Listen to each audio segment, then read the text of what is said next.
In process costing, we're trying to assign costs to homogeneous units of a product during a period of time. In this case, this is a process for computer desks. They're homogeneous. They're all the same. We're just producing these things like cornflakes, so there's no big deal.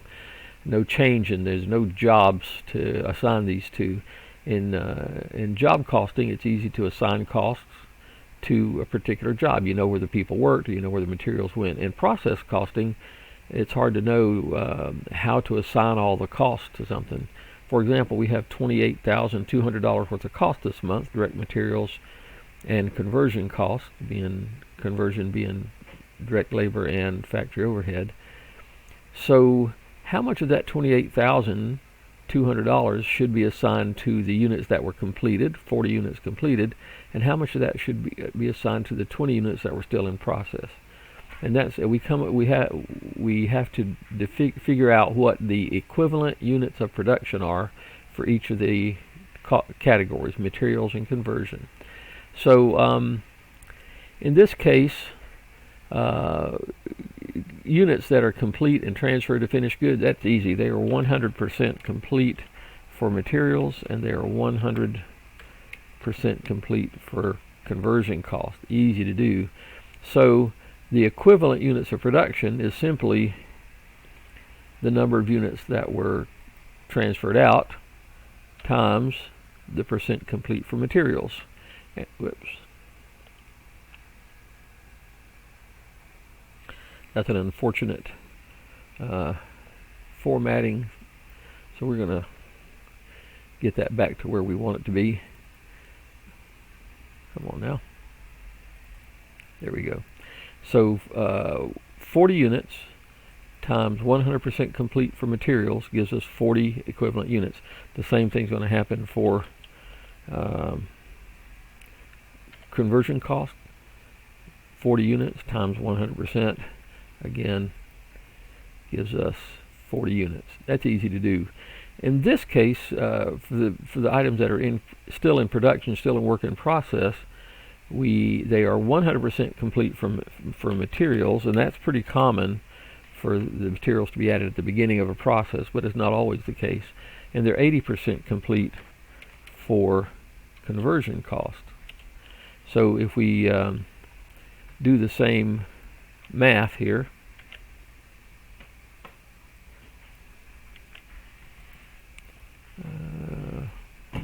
and let's format that. We see that they are the work in the 20 units that are in work in process at the end of the period. There are 20 equivalent units for materials, but only 16 equivalent units for conversion, which is 20 units times 80% complete for conversion. A total of 60 units, equivalent units of production for materials, and 56 equivalent units for conversion. Okay, like I said, so far up here, this has all been about, this has all been about the units. How many equivalent units of production do we have? Down here, this next section is going to be about assigning those costs. So let's do that.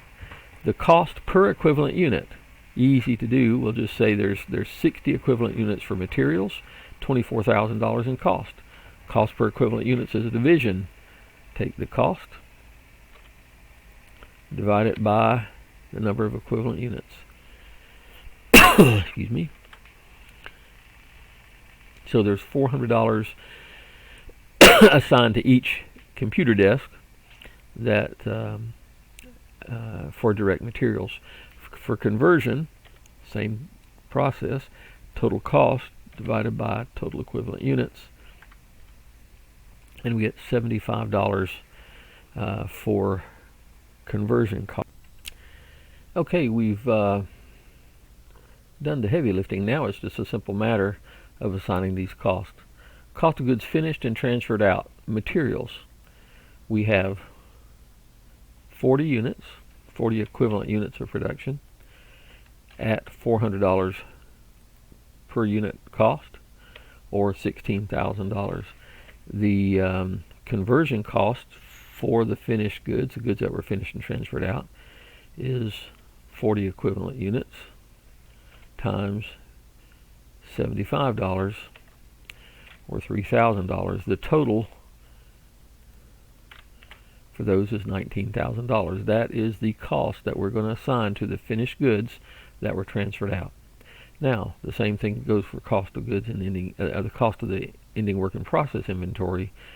There were 20 equivalent units for materials, again, times $400 per unit. Conversion cost, there were 16 equivalent unit times $75 conversion costs.